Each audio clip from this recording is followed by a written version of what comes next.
Graphical representation of T half of zero and first order reaction.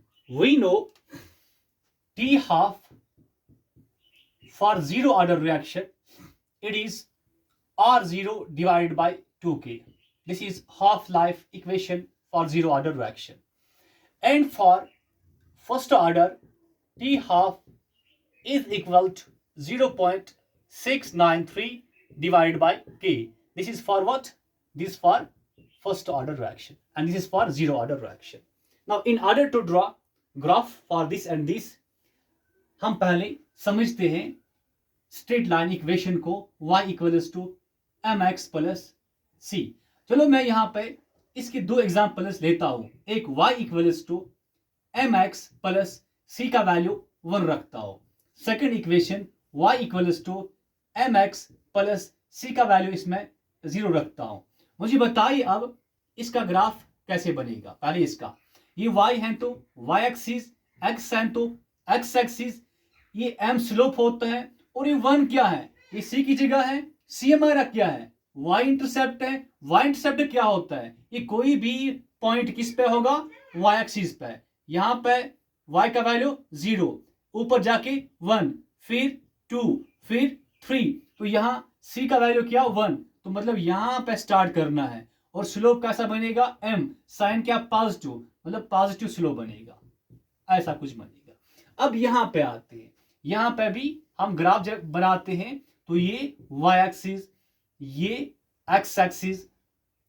अब हमारा c का value यहाँ पे 0, तो यहाँ पे c का वैल्यू 0, तो यहाँ से स्टार्ट करना है ग्राफ. तो ये हमारा हुआ पॉजिटिव स्लोप, क्योंकि प्लस m यहाँ पे है.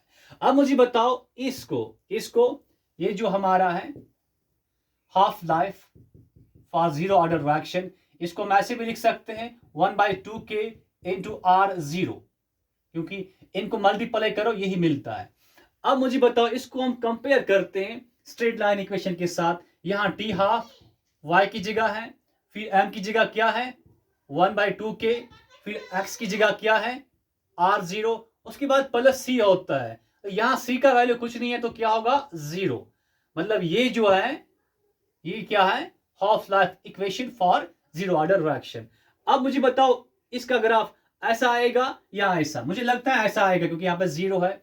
मतलब यहाँ y की जगह क्या t हाफ है, x की जगह क्या है R0 रखना है, फिर हमारा 1/2k क्या, ये m की जगह है, तो ये हमारा स्लोप है, और हमारा c वैल्यू क्या, ये हमारा c वैल्यू 0 है.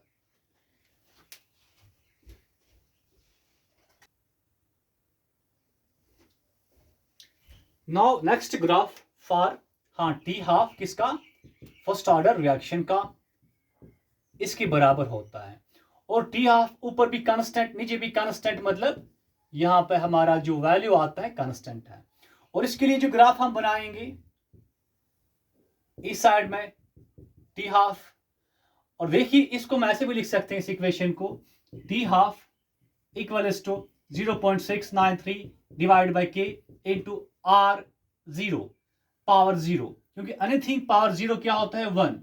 R0 है इनिशियल कॉन्सेंट्रेशन, पावर क्या है 0.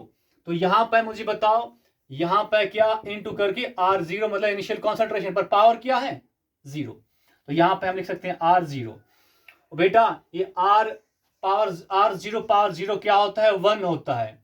अब यहां पर रहा क्या कांस्टेंट, तो टी हाफ किसके बराबर है, कांस्टेंट के बराबर है. मतलब टी हाफ, अगर हमारा R0 इनिशियल कॉन्सेंट्रेशन पहले 0, फिर 1, फिर 2, फिर 3, फिर 4 इंक्रीज हो रहा है, पर हमारा टी हाफ इसमें क्या रहेगा, किसी भी जगह आप डाल सकते हो एक पॉइंट, फिर ऐसे डालना है हमारा स्लोप, क्योंकि स्लोप मतलब यहाँ पर स्लोप क्या आएगा 0. स्लोप 0 मतलब हमारा जो टी हाफ है किसके बराबर है, वो कांस्टेंट रहेगा.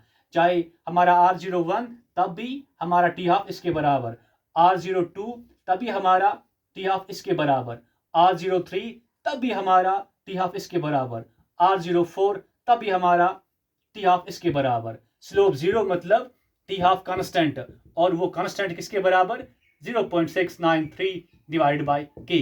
This is what graphical representation of half life equation for first order reaction.